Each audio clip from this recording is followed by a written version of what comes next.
Selamat siang anak-anak. Selamat siang, Pak Guru. Aduh, kurang semangat ini. Sekali lagi, selamat siang anak-anak. Selamat Selamat siang, Pak. Pak. Semangat, Apa semangat kabarnya? Kak. Apa kabarnya ini? Baik Pak. Lapar, Alhamdulillah Pak. baik Aduh, Pak. ada yang bilang lapar ini jam terakhir ya. Saya maklumi, tapi tahan lah ya. Tahan lagi sedikit. Sebentar lagi kita akan pulang. Tapi saya ingin menyampaikan materi saya. Mudah-mudahan bermanfaat dan menarik. Sebelumnya kita berdoa dulu. Silakan. Nah, Ivan, pimpin doa, Nah, Ivan. Baik, sebelum memulai pelajaran, marilah kita berdoa. Berdoa dimulai. Berdoa selesai. Baik, terima kasih Naifan. Semoga doa yang kita panjatkan ini betul-betul menjadi hikmat ya. Kemudian saya mau mengecek kehadiran. Apakah hari ini ada yang tidak masuk? Hadir semua, Pak. Hadir semua. Mantap. Ya, terus kembangkan ya. Tetap rajin ke sekolah ya. Karena ini Ya. sangat-sangat penting. Baik, silakan kita menyanyi dulu ya, karena ini jam terakhir dan sebagai wujud nasionalisme kita menyanyi lagu Maju Tak Gentar. Nanti menyesuaikan saya saja ya anak-anak. Tempo ya.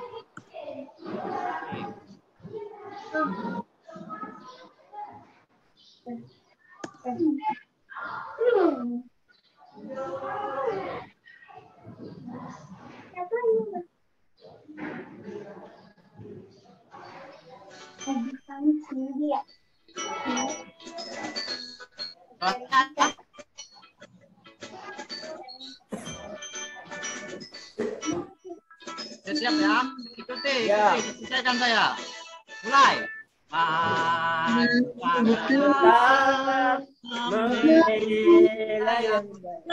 Kamu fast terus.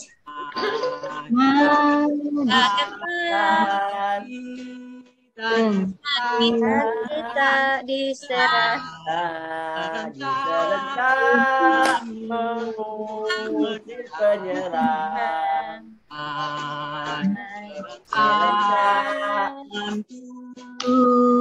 Kita benar menang. Serentak menuju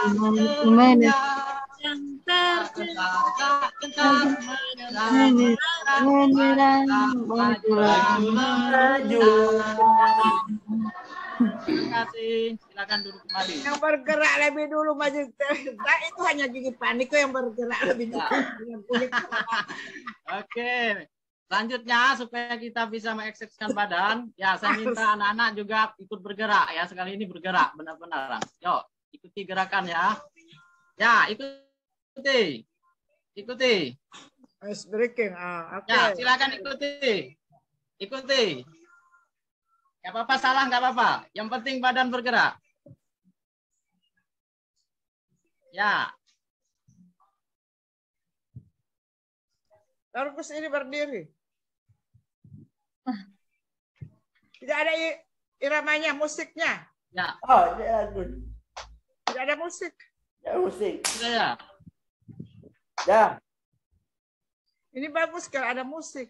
Iya. Kenapa lambat? Lambat. Silakan ikuti ya. Supaya kita mantap badannya. Ini jam terakhir ini. Oke, terima kasih. Tepuk tangan dulu. Baik, saya punya yel-yel. Ya, saya punya yel-yel supaya siswa lebih bersemangat. Suara saya jelas ya, anak-anak? Jelas. Kalau saya katakan smart student, kalian jawab, saya pikir, saya rasa, saya bisa. Bisa ya? Bisa. Ya, kita coba. Smart student. Saya pikir, saya rasa, saya Bisa. Oke, Bisa. terima kasih ya.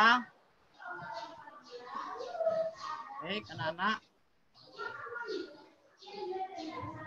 Nah, saya ingin memastikan bahwa kondisi dalam kelas dalam keadaan yang siap. Diperhatikan, jika ada sampah silakan dikondisikan. Kemudian pelajaran-pelajaran yang tadi silakan disesuaikan karena sekarang pelajaran PKN ya, buku-buku yang ada di meja tentunya di pelajaran PKN ya. Kemudian yang ngantuk silakan. Saya berikan kesempatan untuk ke belakang, cuci mukanya. Jangan tuh. Oh, lapar, Pak. Lapar. Ya. Bentar ya. Oke, tidak lama. Baik, terima kasih ya.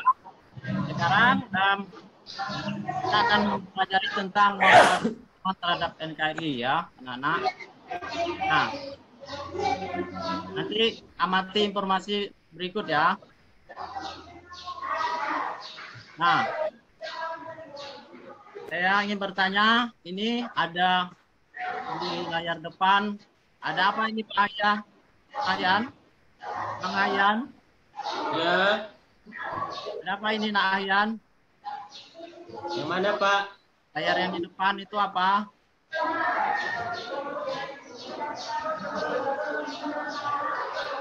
Kasus narkoba Pak. Kasus narkoba. Ya, Nak Ervina? Ya Pak, Itu gambar apa Nak Ervina? Ada apa itu di depan itu? kasus narkoba Pak, narkotika. Ya, narkoba. Oke. Pertanyaan berikutnya. Coba gambarkan dengan materi kita apa yang ada di benak. Ayan.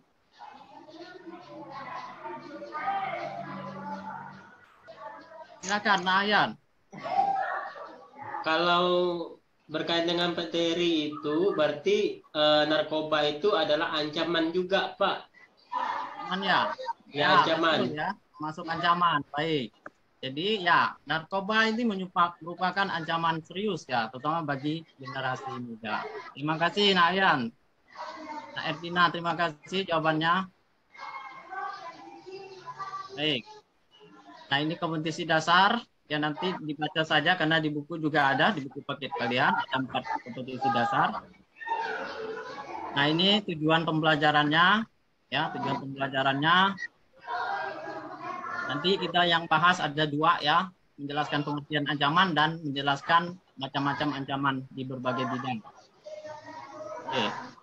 Nah, ini gambar apa ini anak-anak? Peta. Nah, ya. Coba lihat, amati ya, Indonesia itu berada di mana itu? Antara benua Asia dan Australia. Ya, ada di antara 2 benua, kemudian juga 2 Samudra. Nah, gambar di samping itu menunjukkan bahwa kita berada di posisi yang strategis. Jadi dengan posisi yang strategis itu tentu akan membawa dampak potensi, satu positif, satu yang negatif. Dikatakan potensi ya karena memberikan dampak positif ya untuk kemajuan bangsa Indonesia, kemudian juga memperlihatkan pada dunia bahwa kita tidak bisa disepelekan keberadaannya. Kemudian ini juga bisa menjadi ancaman ya karena posisi yang strategis ini. Nah, apakah ancaman itu? Jadi ancaman itu adalah setiap upaya kegiatan ya dari dalam maupun dari luar negeri yang dinilai dan dibuktikan dapat membahayakan keselamatan bangsa dan wilayah Indonesia ya, terutama di Indonesia. Kemudian ini kita langsung ke macam-macam ancaman di berbagai bidang. Di ideologi misalnya ada rencana untuk menggantikan ideologi Pancasila dengan ideologi yang lainnya seperti komunis, liberalisme. Itu ada contohnya ya. Kalau yang liberalisme itu pasti nilai negatifnya ada hedonisme, pergaulan bebas dan sebagainya. Kemudian dari bidang politik ya, ini ada dari dalam, dari luar. Dari luar misalnya intimidasi, provokasi, blokade politik atau ada tekanan dari negara lain. Kemudian dari dalam negeri kita sendiri ada anarkis ya, demo-demonstran yang anarkis, politik SARA, KKN dan sebagainya. Nah, ini juga masih lanjutan dalam bidang politik ya, dalam sejarah kita. Ada Permesta, Gerakan Andi Aziz, RMS. Kemudian dari sisi ekonomi, dari bidang ekonomi ada internal ya. Tampaknya inflasi, pengangguran, infrastruktur, kebijakan ekonomi. Kemudian eksternal, ketergantungan terhadap asing, daya saing, kemudian kinerja ekonomi yang belum baik. Nah, ini ancaman di bidang sosial budaya. Ada yang dari dalam juga. Dari dalam ini didorong oleh isu-isu kemiskinan, keterbelakangan, dan ketidakadilan. Seperti munculnya separatisme, kekerasan, terorisme, bencana akibat perbuatan manusia. Kalau konflik horizontalnya berdimensi suku, agama, ras, dan antar golongan atau SARA, ini ditimbul akibat watak kekerasan yang dapat melemahkan kualitas bangsa kita. Nah, kemudian masih di bidang sosial budaya dari globalisasi, ya, nilai-nilai budaya dari luar ini sulit dibendung. Ini mempengaruhi nilai-nilai di negara kita. Misalnya gaya hidup konsumtif, individualisme, hedonisme, westernisasi, yang menyebabkan lunturnya budaya-budaya gotong royong itu nilai agama juga merosot. Kemudian, nah yang terakhir ancaman di bidang pertahanan dan keamanan. Ancaman ini berupa militer, ya seperti agresi, pelanggaran wilayah, illegal fishing, sabotase, spionase, aksi teror bersenjata, ancaman keamanan laut dan udara, serta konflik komunal, pelanggaran wilayah. Demikian materi singkat yang saya sampaikan. Mohon ditanyakan jika ada penjelasan yang belum dipahami. Barangkali siapa? Ayan yang sering bertanya ini. Ya Pak, saya mau bertanya dari penjelasan Bapak tadi. Saya belum paham tentang arti dari kata spionase. Ya, spionase tadi ya. Ya, ini ancaman militer spionase ini artinya pengambilan informasi atau informasi-informasi rahasia negara dengan cara memata-matai. Jadi seperti itu. Nah, Ayan. Kayak ngambil informasi gitu kah Pak? Nah, data-data penting terkait dengan militer dan ekonomi biasanya. Karena antara militer dengan ekonomi itu sangat besar hubungannya. Oke, Pak. Ya. Baik, kita lanjut ya, anak-anak. Ya, Pak. Ya, Pak. Nah, kita lanjut ke pembagian kelompok.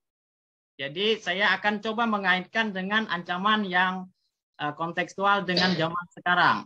Jadi, saya sudah bagi 4 kelompok, kemarin sudah kita atur, dan sudah kita undi ya. Nanti yang akan maju hari ini adalah kelompok korupsi ya dan hoak.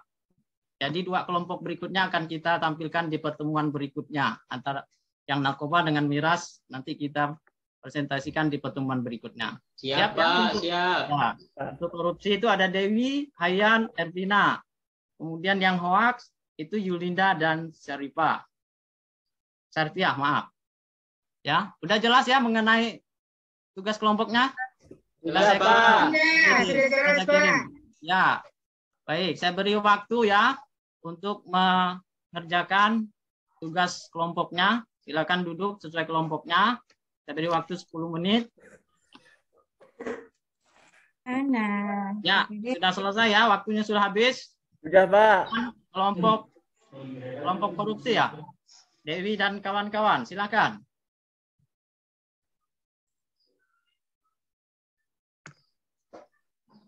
Silakan. Baik, dari kelompok korupsi. Ya. Ya, saya akan memaparkan hasil diskusi dari kelompok korupsi. Yang pertama, korupsi dalam istilah Latin berarti merusak, menghancurkan, juga diartikan sebagai kebusukan atau keburukan atau ketidakjujuran. Jadi secara umum dapat juga diartikan sebagai penyalahgunaan kekuasaan publik untuk keuntungan pribadi atau kelompok. 2, faktor yang menjadi penyebabnya itu faktor internal, ya sifat serakah, tamak, rakus, gaya hidup konsumtif, dan moral yang lemah. Yang kedua, faktor eksternal, yaitu aspek sosial, seperti tekanan sosial, ekonomi, dan lain sebagainya. Yang ketiga, pencegahannya harus dari segi spiritual ya, misalnya taat beribadah, ya disertai iman yang kuat, menanamkan nilai kejujuran sejak dini, adanya peran pemerintah dalam hal ini untuk menegakkan hukum yang tegas bagi pelanggar-pelanggar korupsi. Ya. Itu saja Pak yang dapat. Baik, kita beri aplaus dulu untuk kelompok korupsi. Bagus penjelasannya. Silakan Saya buka sesi tanya jawab. Silakan kelompok lain untuk bertanya. Saya Pak Ya, bertanya silakan. ke Ahyan. Ya, silakan. Kenapa orang masih melakukan korupsi? Sedangkan korupsi kan itu adalah hal yang buruk. Tadi kan dijelaskan ada faktor ya. Yang pertama itu faktor internal tadi dalam diri dia sendiri gitu ya. Kemudian ada faktor eksternal. Ya banyak ya alasan-alasan orang melakukan itu, seperti faktor internal tadi gaya hidupnya konsumtif gitu kan. Mau bergaya tapi modal enggak ada. Kan? Paksa kan. Nah, kemudian ada faktor eksternal, ya aspek sosialnya, ya tekanan sosial dan sebagainya itu ya, yang menjadi dia menginginkan itu, melakukan itu, begitu, Pak. Ya, apakah korupsi dalam bentuk uang, Pak? Dalam bentuk lain, apakah bisa dibilang korupsi? Apakah korupsi hanya dalam bentuk uang? Tidak juga, bisa barang. Ya. Ya, bisa barang, bisa juga hal-hal lain ya yang dianggap mengambil hak milik orang lain. Bagaimana, Kalau korupsi waktu bisa dikatakan korupsi juga itu, Pak Ahyan. Ya. Kalau itu korupsi mengarah waktu. pada kedisiplinan ya. Ya, bagaimana Ivan? Tadi sudah ditampakkan juga itu betul jawabannya. Ya, jelas. Dari Nak Masni ya, betul dari Nak Masni itu korupsi waktu juga termasuk ya, Nah Ivan ya. Ya. Oke, yang lain ada yang mau ditanyakan atau kita lanjut ke kelompok berikut? Lanjut Pak, lanjut. Lanjut, ya silakan kelompok berikut hoax ya, Yulinda dan Sertia. Silakan. Kasih Pak. Ya. Hasil presentasinya yang kami buat dari kelompok hoax. Yang pertama, hoax atau berita bohong adalah informasi yang sesungguhnya tidak benar, namun dibuat seolah-olah benar adanya. Kemudian nomor 2, faktor yang mempengaruhi penyebaran hoax: mencari keuntungan pribadi, mau eksis, menjatuhkan seseorang, kurang literasi, menyimpulkan sesuatu yang belum pasti, dampaknya traumatik, menimbulkan kecemasan, berpengaruh pada mental hingga terjadinya kekerasan.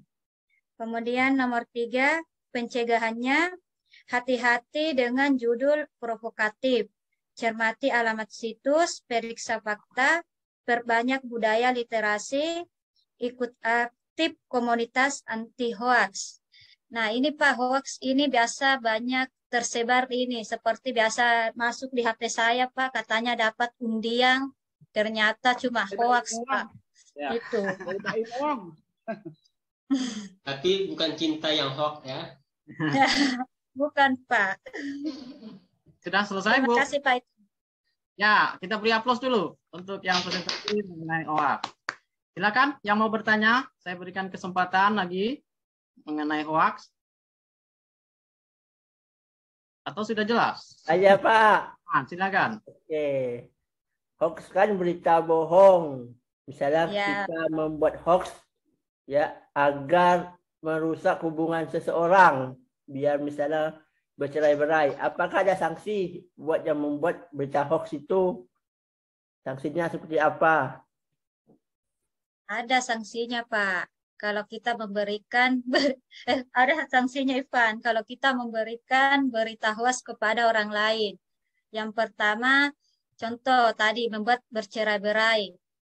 Otomatis kalau ketahuan di belakang hanya berita hoax, malah kamu sendiri yang akan dipukul orang lain. Itu sanksinya. Berarti cuma dipukul. Ya bisa juga kena hukuman karena menyebarkan berita tidak benar. Berarti tidak masuk penjara ya Bu ya? Kalau dilaporkan masuk penjara Pak. Kalau ada Ivan, kalau tidak dilaporkan, bisa damai, ya mungkin tidak masuk penjara. Silakan kelompok lain. Saya Dari kelompok kami, Pak. ya ingin menambahkan, membantu, silakan. Apa bedanya hoak dengan kabar burung itu? Apakah sama atau berbeda? Gimana tuh? Kabar buruk, kabar apa Kabar tadi? burung. Kabar burung. Kabar buruk dengan hoax. Kabar ya. burung. Istilah Kabar burung. Burung. Kabar apa yang? Burung bilang. Kabar burung itu cuma istilah itu aja. Ya. Kabar burung itu hanya istilah. Ya, mantap, Bu Masni. Itu hanya istilah ya, seperti gosip. Iya. Dia lebih halus ya, tekanannya lebih halus. Ada lagi, anak-anak? Sudah jelas semuanya ya?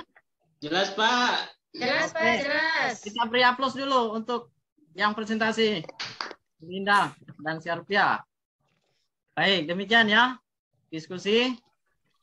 Saya mau tanya, apa yang bisa didapatkan dari diskusi tadi? Ivan? Baik Pak, mengenai tentang ancaman-ancaman terhadap negara kesatuan kita Pak. Ya. Oke. Nah, Ervina?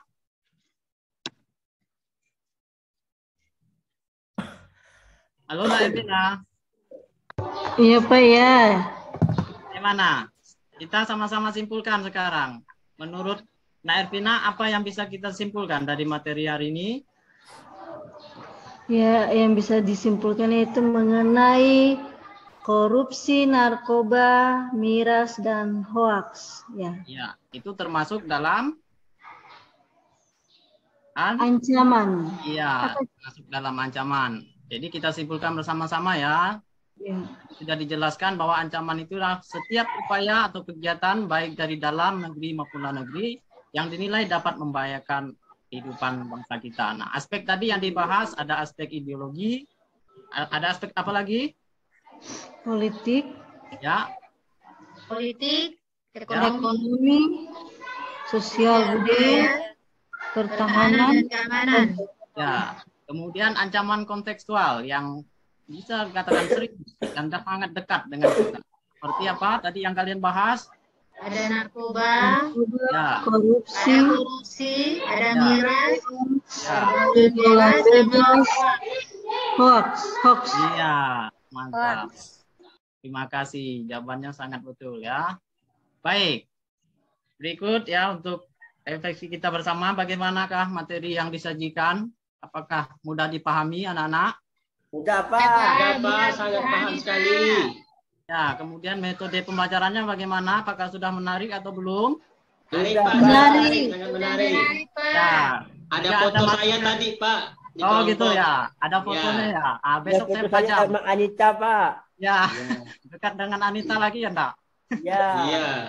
Nah, besok foto yang bagus-bagus ya, biar saya minta saya Pak pajang lagi. Niko, Ya, Niko, iya.